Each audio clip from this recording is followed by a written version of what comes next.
Can we just start today over again? I need to crawl back in bed. Let's just do this again. Let's start it in circular writing again.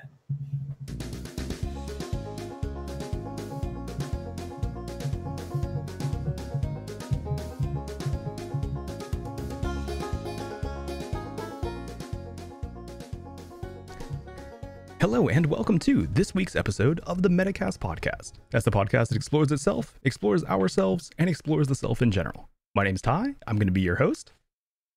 And I'm Distance, your line. Tonight is the Metacast movie show about Arrival. So Arrival is a 2016 sci-fi drama directed by Denis Villeneuve and written, screenplay by Eric Hesserer, and it's based on a short story, Story of Your Life, by Ted Chiang. It stars Amy Adams, Jeremy Renner, Forrest Whitaker, and Michael Stuhlbarg.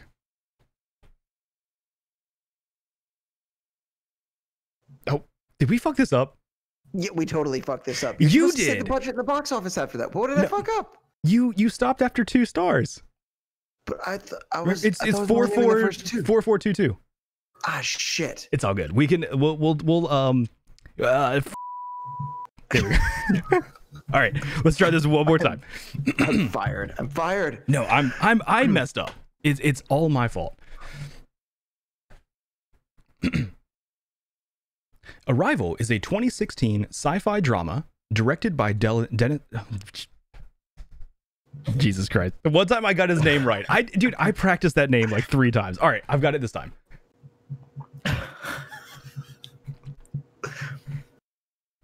Arrival is a 2016 sci-fi drama directed by Denis Villeneuve, screenplay written by Eric Hesserer, and is based on Story of Your Life by Ted Chiang.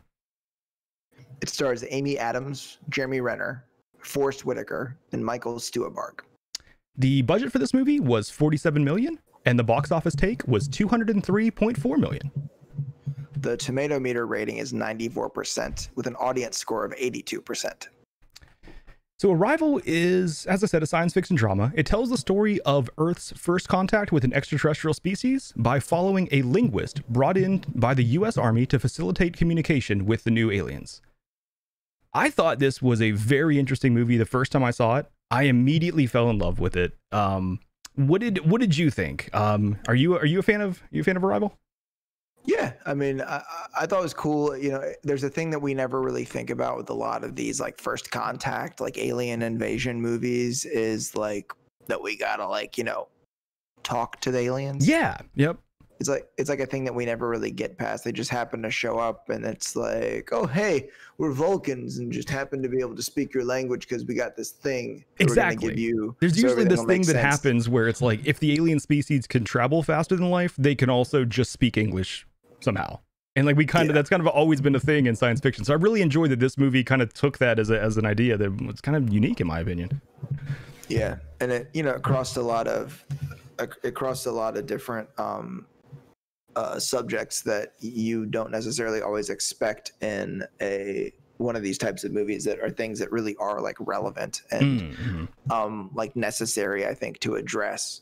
So yeah, I mean, it was cool. I think that it was cast well. I think Amy Adams did a very good job as the lead. I love Forrest Whitaker. Yeah, he was great. Yeah. The second I saw that Forrest Whitaker was in the movie, I was like, Forrest mother effing Whitaker. Yeah. I just get excited whenever I see the guy. He just does such good work. Yeah. Yeah, he's great. I love pretty much everything the guy's done. I've yet to see a movie with Forrest Whitaker in it that I didn't enjoy. Challenge accepted. I'm gonna sure find his worst movie for now. You're gonna go back to like 1988 or some shit and find some movie that he acted in when he was like a kid, and it's gonna be terrible. But yeah, I mean, so it was cool. Let's give our verdict then. So, should you watch Arrival? I will give this a resounding yes. I love this movie. What is your verdict on this? I will say yes. Nice. So yeah, we both agree. Check out Arrival. I think you're gonna enjoy it. There's kind of something for everyone in this movie. All right, so spoiler territory. Oh, you know what? That's a scene that I meant to make that I never did. Maybe I should have the spoiler alert. come up whenever we get done with that section, and then switch back to the main. That way, like, yeah, I'm gonna put that in my notes. But okay, so anyway, spoilers are fine now. Oh my god. So this movie, first of all, big twist that I did not at all see coming the first time I saw this, even though it's like super heavy-handed the entire time. Did you see it coming, or was it a surprise to you? No, not at all. Like, there's actually a line in my notes that says, it actually says, "Holy shit, period. It's the future, not the past!" Exclamation point.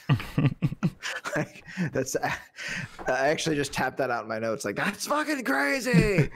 And it's so funny how, like, this is what I call a second watch movie, where like the second time you watch it, it is so obvious too.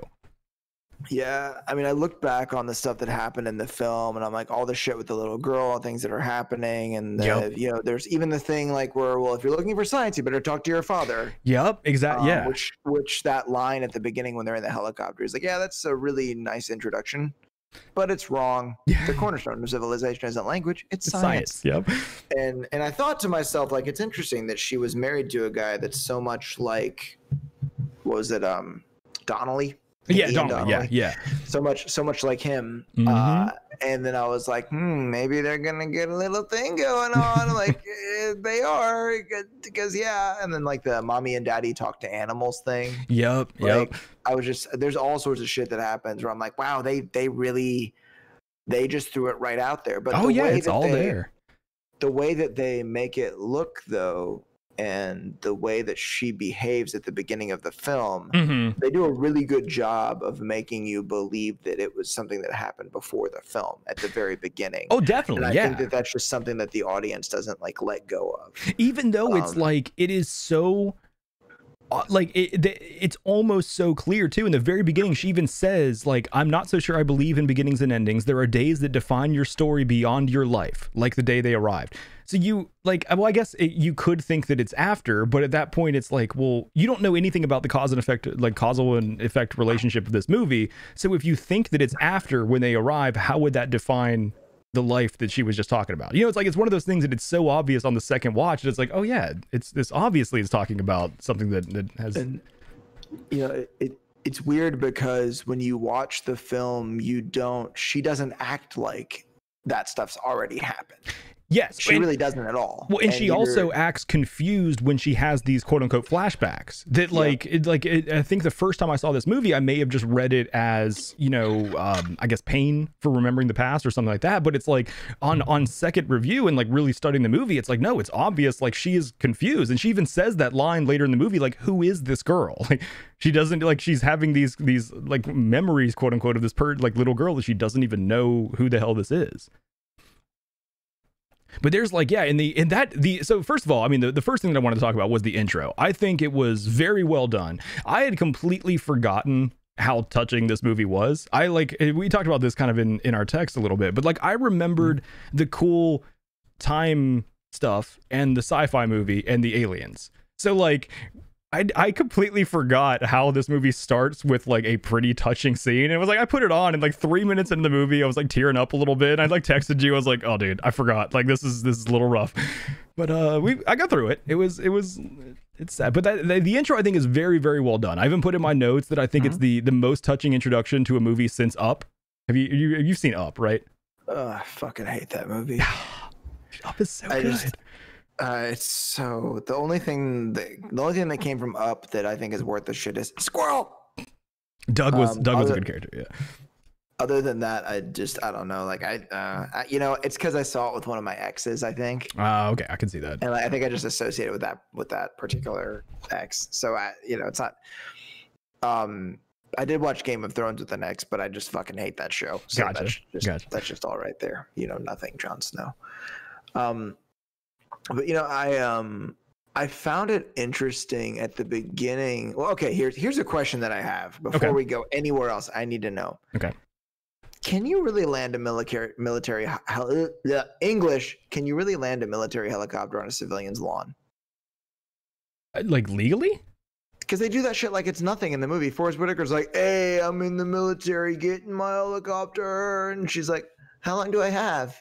Yeah, it's like, "You got 10 minutes."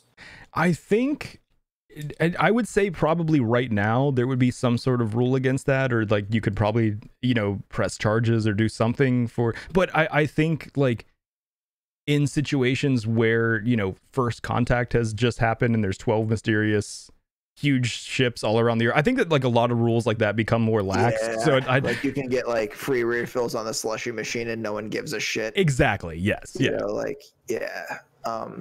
So I thought that that language challenge about the Sanskrit word for war, I think that might be bullshit. It may, just like how the kangaroo thing she does later is bullshit, just to illustrate her point. It's okay. Is that story really untrue? I have no idea. I've heard that over and over and over and over again, that kangaroo means like I don't understand, and that's like why we call that animal that. I have no idea. I mean, either way, it's a good thing to include in the movie. So what is the literal translation for the Sanskrit of war? If you are here, must probably watched Arrival. Given the script into. Oh my god, this is a long explanation. Also,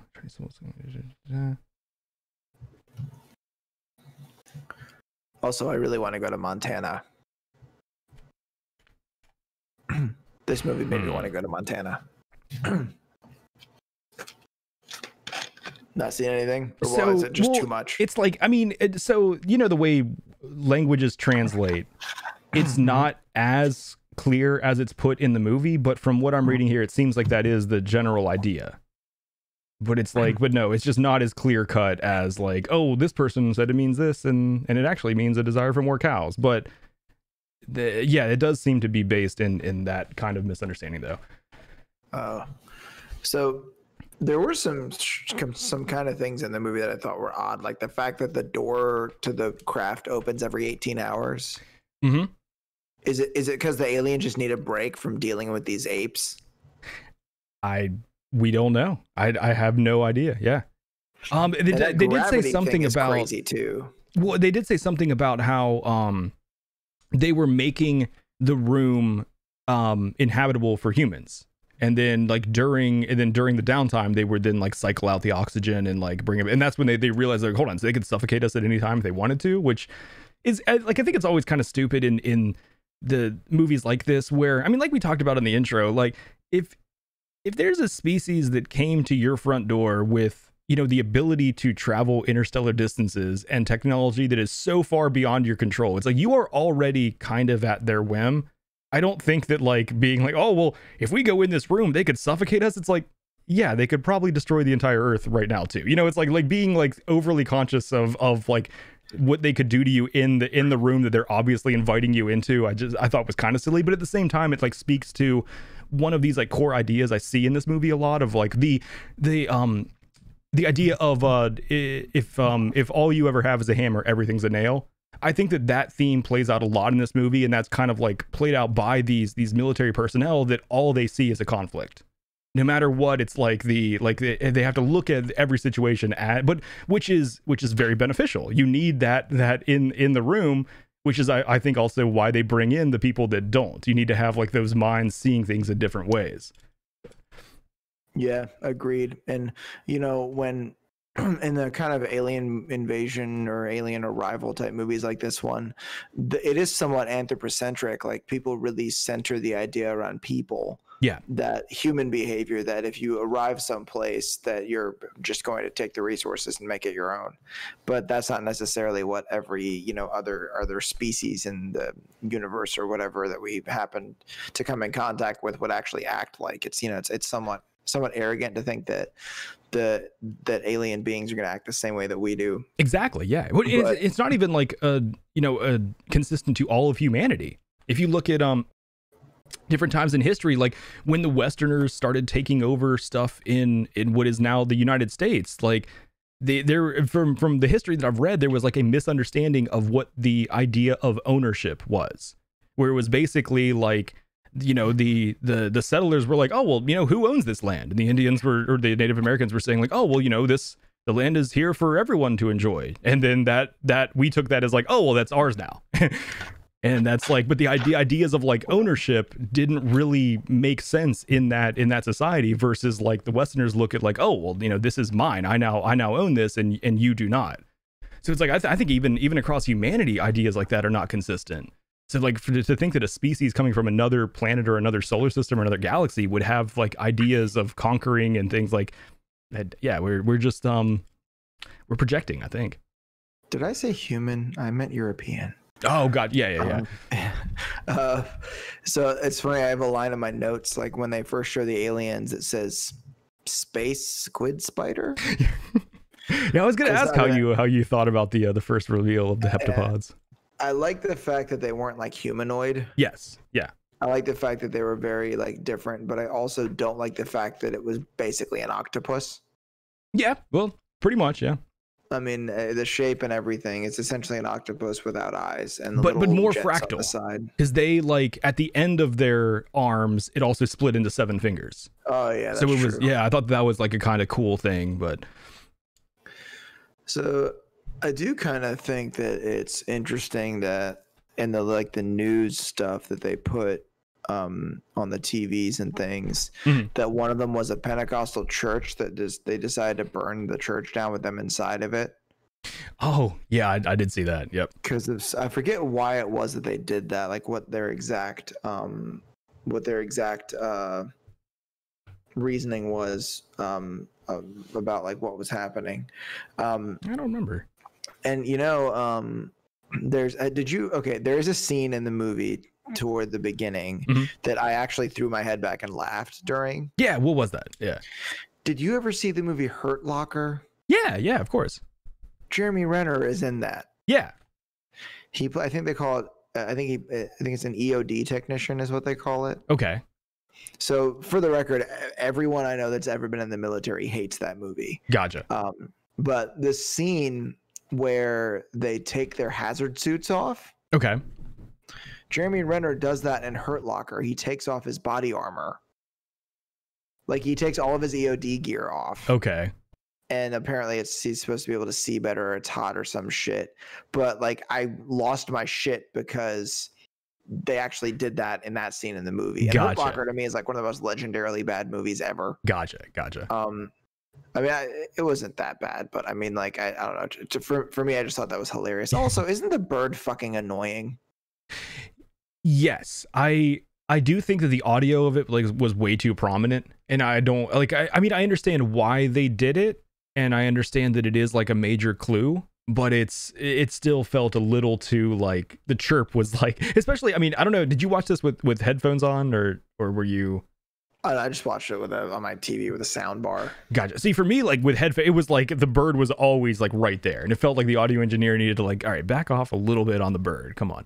And I thought there was going to be some kind of point like where the bird somehow made something strange or confusing in the midst of the learning languages stuff. I thought that was going to cause a problem somehow. Oh, yeah. I thought they were going to use that because of the fact that the audio was so prominent. Yeah.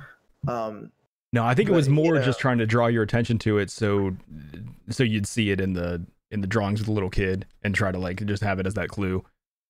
Okay, so the weird soldier guy.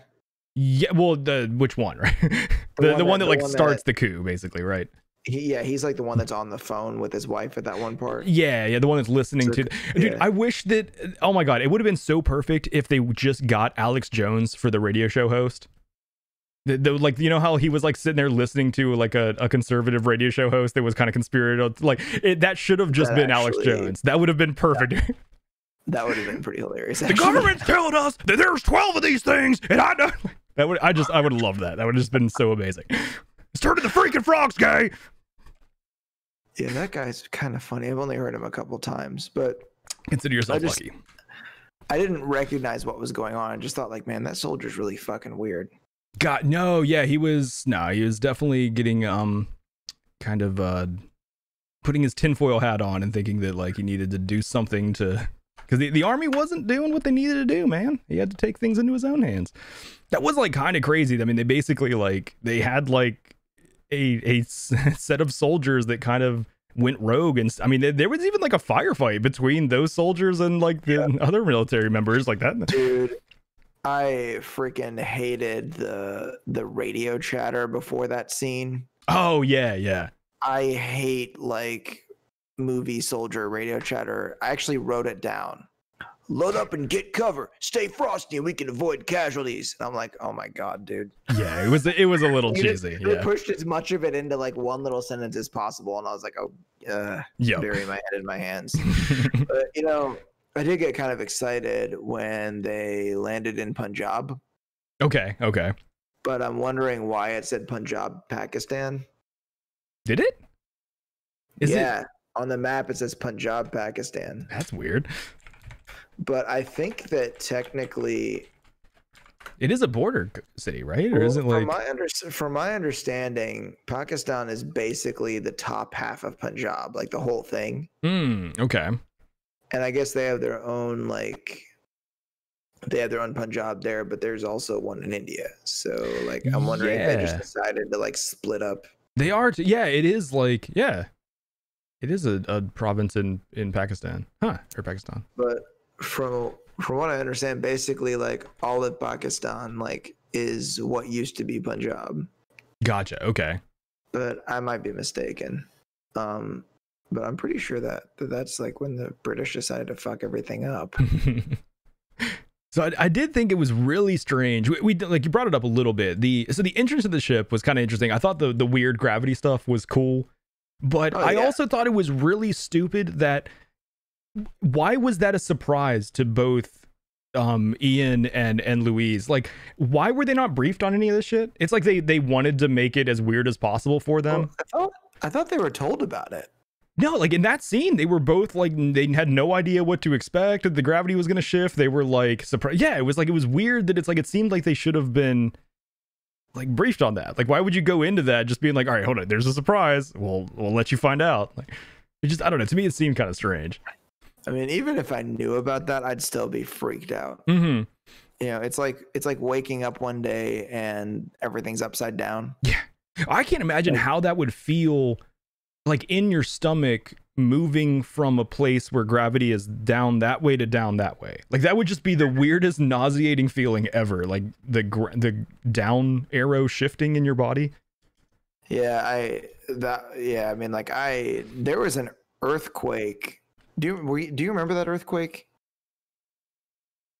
It was like 7 or 8 years ago. Yeah. It was only like a 4 point something, right? Or like 5 point something. But yeah, I do remember that. But we felt it here, and I remember how disorienting it was for a little while after it happened. Yeah. Because you're not used to the ground like moving underneath you. And I was actually in a supply closet and had a cardboard box fall on my head. But then when I came out and I was like, whoa, what the fuck? Like that's kind of what I think it would feel like to jump from one place to another. Like the glow stick thing he does where he like chucks it up there and just goes pink. And I think that Ian's like, well, that just happened. Yeah. Yeah, like that would freak me out. Yeah, it's really funny. I wrote a note in here about the sexual tension between Ian and Louise. Little did I know. What did your note say? I just said Ian and Louise. Sexual tension. Oh, okay, gotcha. Yeah, but yeah, I did think. Okay, so I loved that the first session with them. It just like they go in and you what is his name? Weber is like, all right, you can start. And then it just immediately cuts to them being like done. And Louise is like, am I fired? I love that. It's like, you don't see what the session was, but you know that they just got absolutely nothing done. And that is like, it is insane thinking that someone can do that. And that's like, after that first session is when she realizes and brings the board in for the next one, because it's like, it shows the scene of her listening back to the noises that Abbott and Costello are making. And it's like, humans can't make those noises. We don't have the physiology to make that noise, so it's like we're never going to be able to speak to them. So it was like, I thought it was brilliant that she was like, okay, let's go for written language. That's going to be the the ground that we can start on. Yeah, it's like if you think not rolling an R is a problem, well, it gets way worse. Yeah, try to go. Yeah, like if you think that weird CH sound in Hebrew is difficult, well. I think they call that a scrape. I think that's actually what like they call that. Like, Oh, gotcha. I've never heard that term. but I don't know. I could be wrong. Fact check me. I'm probably wrong. One thing that I thought about was like all the protests and stuff and like public opinion and things. Could you imagine the mundane and ridiculous conversations at work? Oh, well, would people still be going to work? I don't know. I would be. I wonder. Like, I feel like a lot of businesses would just be closed. Well, yeah, but that what we're going through right now is not anything close to 12 spaceships land, or not even landing, hovering a few feet above the ground in 12 locations across. Deadly germs are not quite the same as aliens visiting the planet, but I feel like everybody would just have after a little while, I think it would just be a normal thing, like after they were there for long enough. Well, true. Yeah, I guess, because it was like in this movie, I mean, that was over the course of months. It was the first few days, I assumed that like basically society would collapse, and then we would probably start going back to normal, but yeah. Yeah, I mean, I think it would be crazy to begin with, and eventually people start bitching about the economy, and then like, like that's what we do. We complain about the economy. Yeah. But I'm just thinking about like all the stupid shit that everybody has an opinion on at work all the time about everything. Yeah. And like the stuff that like people talk about and like the things that come out of people's mouths. And a lot of the time I just choose to just not participate. Yeah. But I was just sitting there thinking like, I wonder what kind of shit people would talk about. Yeah, I mean, it would be like a lot of like you would hear the stuff like the dude was listening to on the radio. There would be a lot of people that would just have, the most extreme opinions on both sides. Yeah, that's true. That the aliens were a conspiracy to distract the public from things that matter, like healthcare bills. I don't know. So does she start seeing shit? Like, is she hallucinating? Well, she is. Okay, so my understanding of it and the way that the movie describes it later is basically as she is learning the Heptapods' language, it is rewiring her brain to experience reality the way that they do, which is time all at once, basically. So it's like, I mean, I guess it's technically hallucinating, but at the same time, it's more just perceiving the future through some means. Like we don't understand what that sense is, and I guess it's whatever, like however the 12 vessels were able to communicate with each other, because it even says in the movie that it's like there's no radio waves or light waves between them, but they're somehow communicating. So there's something in the universe that this movie takes place in. There's some sort of almost like magic communication or something that's going on that seems to be like another sense that is given to life whenever it is able to think in this language. Yeah, and a lot of it made me think about Dr. Manhattan from Watchmen. Mm-hmm. That, like time just sort of like an all at once thing for him. Mm-hmm. Did you notice though that there's especially the part where Luis is giving verbs to the subject and predicate type thing to the heptapod, saying Ian walks. Yeah. Did you notice that the heptapod that was walking next to him, that the heptapod's movement actually seemed pretty human? No, I actually didn't pay attention to that.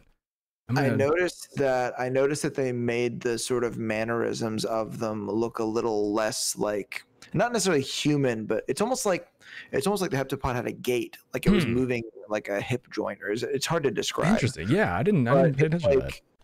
I think they tried to make them like seem a little less scary. Gotcha. Yeah, yeah. Even though, I mean, like, something like big ass thing with what looks like tentacles is pretty fucking scary to a human. Yeah, like that one scene where Louise is dreaming, and in the dream, Renner is like, Ian is like, "Are you starting to dream in their language?" And she she talks, and Abbott is like right there next to you. That was actually like kind of creepy. Like that was like, oh, that's eerie. Like that freaked me out. It was kind of like, yeah, that was a bit of a jump. Mm-hmm. But why did they have to make China the warmongering dummies? Yeah, I don't know. It is just kind of a little. I mean, if it wasn't China, it was going to be Russia, right? Yeah, pretty much. Like it had to have been one of the two. But I wish that they would have landed someplace like Lithuania or something. Mm-hmm. It would have, yeah.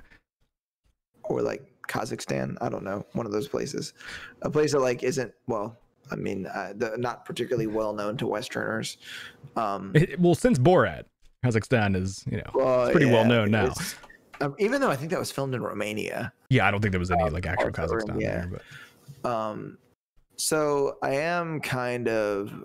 There is one thing about this movie that irritates the hell out of me. Okay. Because of the way that she sees time and stuff like that, we end up with a time travel movie paradox. Sort of, but this is But it's Terminator rules. The Chinese guy, right? And in the future gives her his personal number. So then in the past, she calls him. Yep. And tells him exactly what. And I'm assuming she speaks Mandarin or something. Well, yeah, she spoke Mandarin in the entire movie because she was a linguist expert. So like, I don't know, like that thing right there was kind of like, oh man, why'd you guys have to do this shit? Like, come on, why? Well, for me, it was not a paradox because of the way that time works in this movie, because it's not linear. But maybe I'm not thinking about it enough, which is out of character for me. But I mean, I get the whole idea that I think I don't usually do this before any of these or any of the few that we've done so far, but because sometimes I feel like it kind of messes up the experience of the movie. But I did listen to some of the creator like remarks. Okay. And one of the things that the director, I believe, said, or maybe it was the writer, I don't know, some dude that had something to do with this movie, I don't know. Okay. One of the things that he said was that that's the reason why the language was in a circle. Yeah.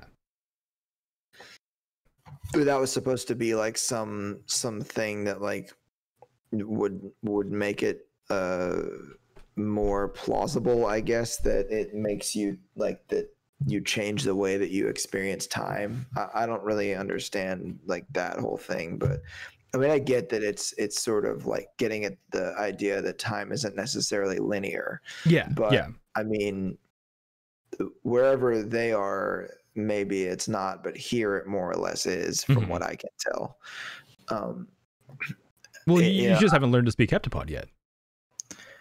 Yeah, that's true. You got to learn the language, man. Maybe I need to learn it. But, I thought it was also cool, just on the subject of the term heptapod. I think it was cool that they did like a little like PSA thing in the middle of the movie. Yeah, Jeremy Renner narrating it and everything. Yeah, I thought that was cool. Bring you up to speed. Like, I could totally see that as like a YouTube.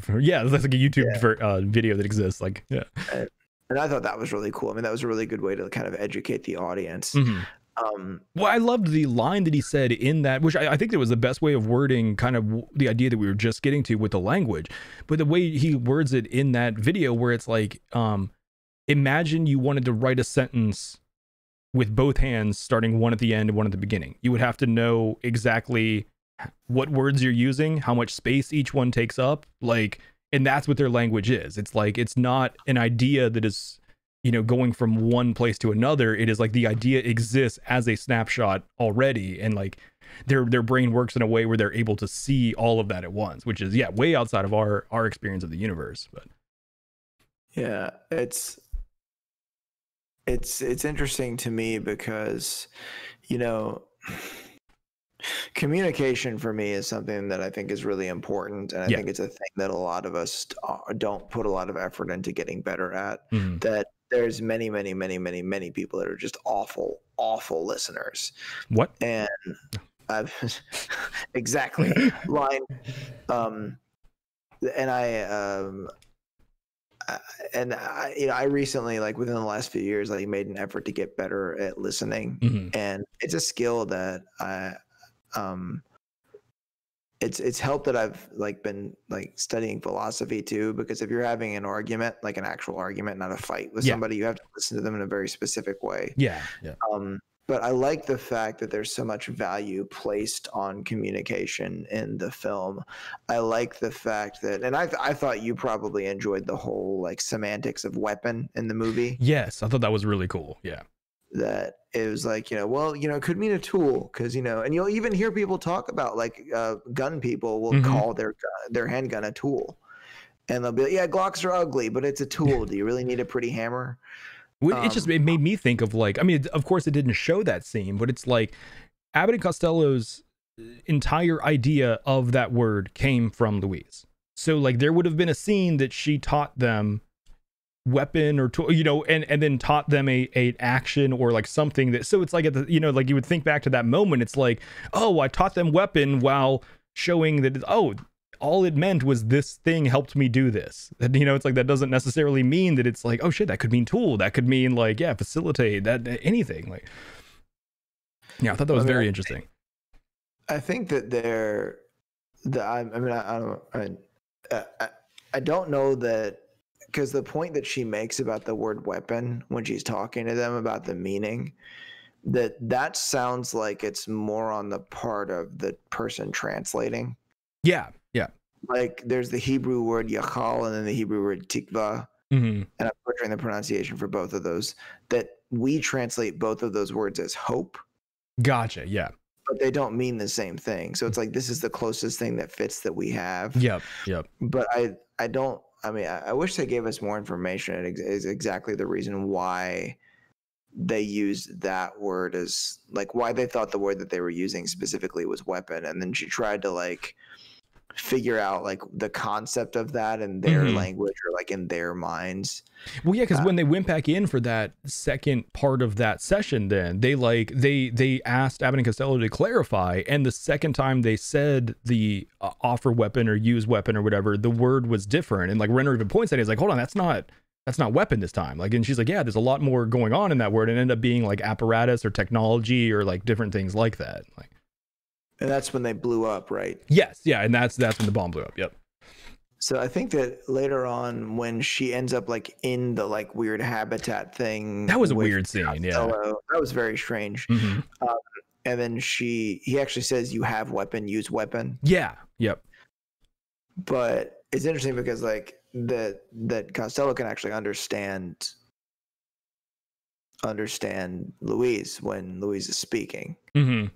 And I also just unconsciously called Costello he, and I'm trying to like attribute like biological sex to an alien that I don't actually know whether or not it has one. Yeah, we don't know anything about how they did that. There might not be any concept of sex with them. There might not be any of that. But I just said it. We did pick male names for them, so I guess like it's fair to kind of like that Costello is a male name, But would you say that there was a lot of, was there any degree of like kind of nationalism or like national identity you think that existed in the film, like kind of as a concept or a theme? Nationalism or national identity? Not that jumped out to me. The idea of, like, oh, they just landed here, like, fuck, China left, Russia left, shit, we're leaving. And then everybody is like, we don't want them to know our shit. Yeah. Okay. And there's all this like collaboration going on, and then there was like China wanting to have a conversation with the UN. I think that there's a whole lot of like this like kind of national identity stuff happening where it's like it's a complication that would happen. Yeah. Because we have all these like little like countries and stuff that we separate ourselves into. Like, who is the president of the world? Who is the leader of the humans? Like, but there isn't one.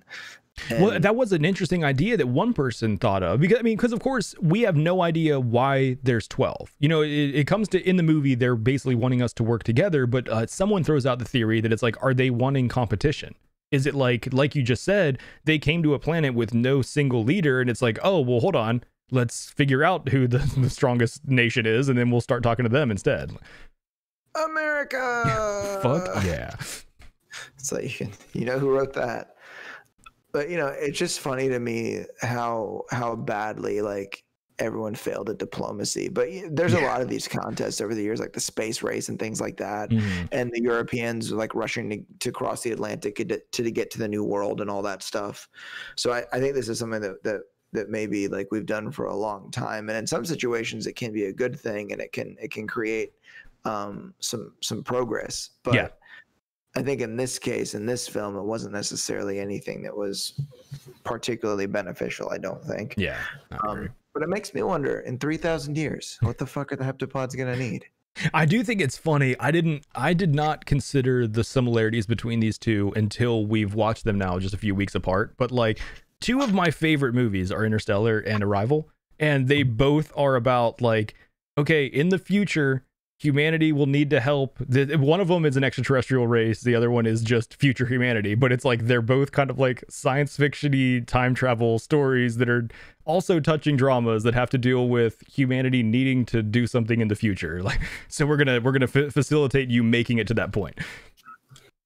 Yeah.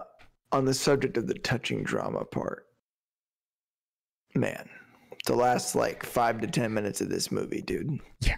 I've got two sections in my notes. One is called That Intro Though, and the other one's called That Outro Though. And both, like, those are the two like tearjerker scenes of this movie that, yeah. Yeah. I mean, they hit me pretty hard too. There is just this stuff that, I don't know, for me, there was a lot of kind of personal thoughts I had about it. Mm-hmm. Because it's like,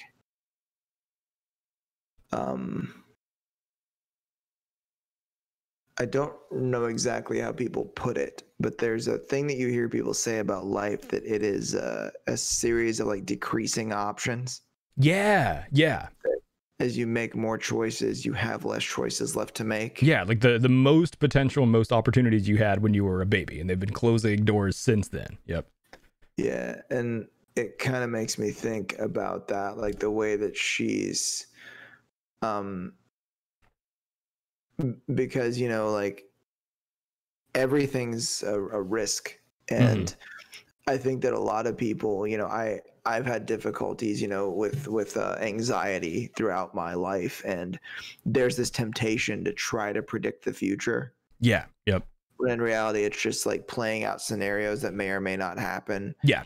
So in the moment before you make a decision, you can try to figure out all the stuff that could possibly happen. But, you know, like marrying somebody and like knowing that you're going to have a child with them, that all that's scary without knowing. Yeah. And I wonder if it makes it scarier to know exactly what's going to happen. I would say almost definitely less scary because there's not the unknown, but just almost like impending. You know, like it wouldn't be scary because there would be like an, you know, you know what's going to happen, which it'd be like watching a horror movie that you've seen a bunch of times, where it's like you know what's going to happen, but it's still going to be horrible. It's just not going to be a surprise. Like, yeah, and I don't know. Like, it's a strange position to be in that nobody can really relate to or understand. Yeah, exactly. Yeah. I also kind of wonder if I know what's going to happen, it might take some value out of the moment or the present. I think it would have to. Yes. It would. I mean, and we don't know exactly like to what detail Louise eventually sees, because like she asks Ian, I forget exactly how she words it, but it's basically like, if you could see your, oh yeah, no, I'm sorry, I've actually got it right here. If you could see your whole life from start to finish, would you change things? That's an interesting question, because like most of us would want to say yes. That like, well, of course, you know, because like I haven't done things perfectly. So, but there's that nature of like, you know, the domino effect where like, okay, well, you change one thing and then that means that, you know, 10 years down the line, you're not going to be in the same spot. So everything you change is going to change all sorts of outcomes later, that it's like, maybe it is best to just, even though you know that it's going to play out a certain way and you know that that way is less than ideal, maybe that is the best case scenario, because everything that you would try to change is just going to collapse things and cause things to be, you know, potentially worse. That butterfly effect, man. Well, it's also just like, I talked about this theme, I guess, in my notes about like, it's being about the journey, not the destination. And just knowing that even though she was going to end up with such a sad situation, every moment that she had in between made it worth it to her. Which is, it's kind of the same as the old adage, like, better to have loved and lost than never loved at all. Yeah. It's funny because I've on many occasions told friends, and sometimes maybe I don't practice what I preach so much, but I have told friends, like at the beginning of romantic relationships, they're all like worried about things and this thing's going to happen and I don't know where we're going to be in this amount of time and I could get hurt and blah, blah, blah, blah, blah, blah, blah, blah, blah, blah, blah, blah, blah. And I'll just, I don't know where that last part came from, but I'll just tell people like, look, if you want to like meet this person and love this person, well, you just love this person as hard as you possibly can. You love the shit out of them and you don't hold anything back. And then when things work out great and everything pays off, then send me a thank you note. Yeah. But if everything goes completely to hell and that person hurts you, then hurt as hard and as deeply as you can. Like cry your fucking eyes out, because at every moment that you're doing any of those things, whether it be loving someone or lamenting, you're alive. Yeah, exactly. I like that. Yeah. And I don't want to do that like whole like cliche thing where it's like, well, without pain, pleasure wouldn't be that great. But I mean, to some degree, I mean, it's kind of true. It is definitely true. Yeah. But without like feeling really good, then bad shit wouldn't feel so bad. So there's two sides to it. Yeah. And people can take it however they want to. Dude, that got us to the end of my notes. Shit. Hold on. I swear there was something else we needed to talk about here. You'll remember after we go off the air. Exactly. Yeah. Oh no, okay. There is the one thing I loved. I loved the so you did say that it was like, why did it have to be China? I loved the idea that they were facilitating communication with mahjong, and that whole idea of like, well, you're turning every communication into a competition. And it's like it created that like, well, hold on, everything's a win or a loss or a victory or a defeat. Like all of a sudden, like it's no longer just like, and she gave the great example of like, well, what if instead of teaching them English, I taught them chess? And that would be like, you're basically teaching them war at a certain point. It's a game version of it, but it's still like, a conversation can be, there doesn't have to be a winner or a loser there, but in a game there is like by necessity, you're teaching them almost violence. And it is kind of interesting to think of like, I would love to see almost like a sequel movie that was just what was going on in China. I would love to see like those sessions. That would be really cool to have it like take place at the same time, but see like what that interaction was like. Yeah, that would have been a cool thing to see, like, because like it is the word opponent, that's who you're playing against. It is adversarial. Yeah. So, and that's a way that that would actually give them an idea of like the human race's like mentality, their view of like how things are and how things work. Exactly. They could think that every interaction was like that for us. I totally forgot about that. And it's also the idea that a translator and a linguist are two different things. Yes. Yeah. And I learned that, I think, from one of the videos I watched from the creators talking. Gotcha. That there's a lot of like anthropology type stuff that goes into linguistics, and that's like that can be applied to like interaction with like an alien race or whatever. Oh yeah. And I think that it's cool that Louise's character like had the sort of the thoughts that, oh well, like what are you doing here? Because this is what you're going to teach them about our culture. Yeah. But they got, since the 12 of them were communicating, they got to understand like, different ideas and like, well, they're not all like this, but I mean, is it?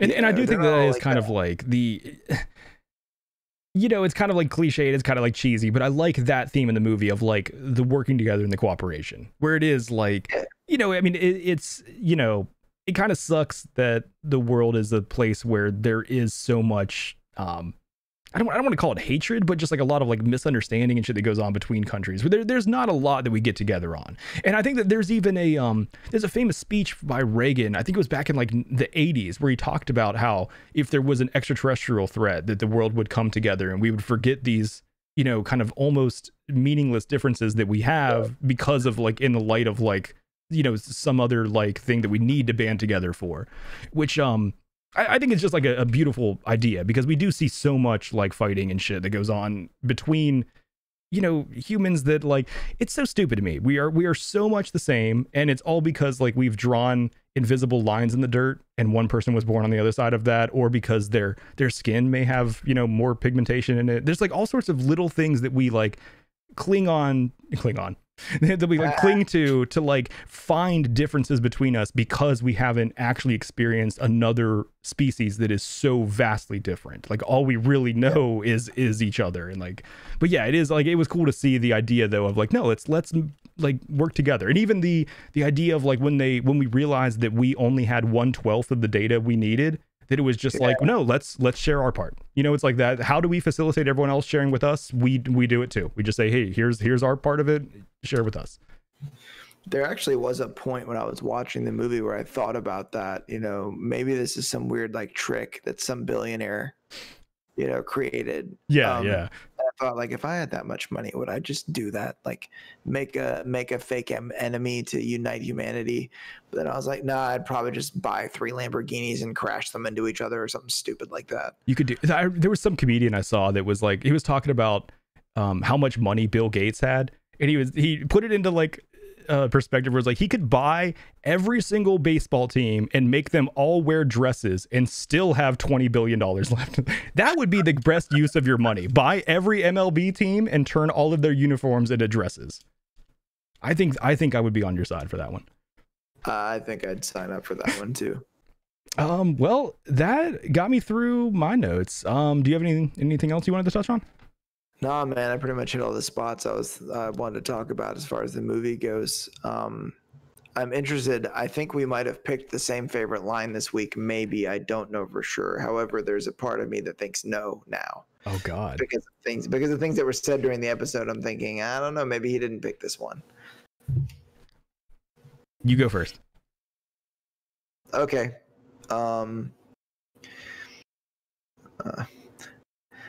If you could see your whole life from start to finish, would you change things? I love that line. That is in my notes in the theme section. You said it earlier. I did, yeah. But no, my favorite line is a few minutes afterwards and during the tearjerker outro. But I loved, despite knowing the journey and where it leads, I embrace it and I welcome every moment of it. I thought that was a good line. I liked that a lot. That was really good. That would be tough, man. I don't know if I could make that choice.